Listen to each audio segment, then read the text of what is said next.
যে বয়সে সন্তানদের কাছ থেকে ভরণ পোষণ ও যত্ন পাওয়ার কথা, সে বয়সে সন্তানদের লালন পালন করে দিন পার করছেন বৃদ্ধ জাহাঙ্গীর ব্যাপারী। দীর্ঘ ২০ বছর ধরে ৩ প্রতিবন্ধী সন্তানকে একা দেখাশোনা করছেন এই বৃদ্ধ। বয়সের ভারে নিজেই চলাফেরা করতে পারেন না। ছেলে মেয়েদের দেখাশোনা করা, তাদের ওষুধপত্র কেনা অসম্ভব হয়ে দাঁড়িয়েছে এ বৃদ্ধর পক্ষে। বৃদ্ধ এই হতদরিদ্র পিতা ভোলার দৌলতখান উপজেলার সৈয়দপুর ইউনিয়নের ৪ নং ওয়ার্ডের বাসিন্দা। তার প্রতিবন্ধী সন্তানরা হলেন মাকসুদ, নজরুল ইসলাম ও বিউটি বেগম। জাহাঙ্গীর ব্যাপারী জানান, ছোটবেলায় সন্তানরা ভালোই ছিল, সবাইকে স্কুলে ভর্তি করিয়েছিলেন। ১০ বছর বয়সে প্রথম সন্তান টাইফয়েডে আক্রান্ত হয়ে শারীরিকভাবে অক্ষম হয়ে পড়ে। স্যান্ডেলিনা সো, রূপচর্চায় আভিজাত্য। একইভাবে দ্বিতীয় ও তৃতীয় সন্তানও ১০ বছর বয়সেই লেখাপড়া করা অবস্থায় প্রতিবন্ধী হয়ে পড়ে। আমাদের সংসার নিয়ে আমি খুব অসুবিধা করে আছি।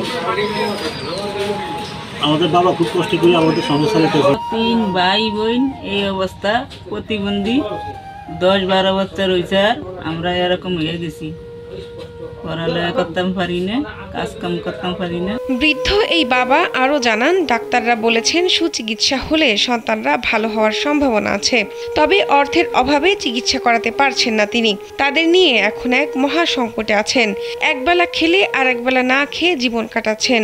সরকারিভাবে কোনো সহায়তা পেলে সন্তানদের চিকিৎসা করাতে পারতেন বলে জানান এ বাবা। বহুত কষ্টে গেল আসে, আমি এই চলাফেরা করতে আছি। আমার আর্থিক যদি কিছু সাহায্য যদি কেউ দিত, তাহলে আমার বাচ্চা দিনের জন্য আমি এটা নিয়ে চিকিৎসা করে হেরিয়াতি দেখতাম। বড় বড় ডাক্তার ধরছি, এই বড় বড় ডাক্তারের মতো কইতে আছে যে আপনারা ভালো ভালো ডাক্তার ধরেন, ধরলে আপনাকে আপনার এগুলোর চিকিৎসা ভালো হবে এবং এগুলো ভালো হয়ে যাবে।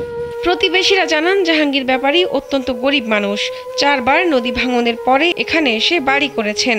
তার পরিবারে উপার্জনের আর কেউ নেই। প্রতিবন্ধী ছেলে মেয়েদের নিয়ে মানবেতর জীবন যাপন করছেন তিনি। প্রতিবেশী হিসাবে ওনারা 2 ভাই 1 বোন প্রতিবন্ধী হিসাবে সরকারি সহযোগিতাগুলি তারা যেরকম পায়, সরকারি চিকিৎসাগুলি যাতে সুষ্ঠুভাবে পায়, সেই ব্যবস্থা করার জন্য বাংলাদেশ সরকারের কাছে বিশেষভাবে অনুরোধ করছি।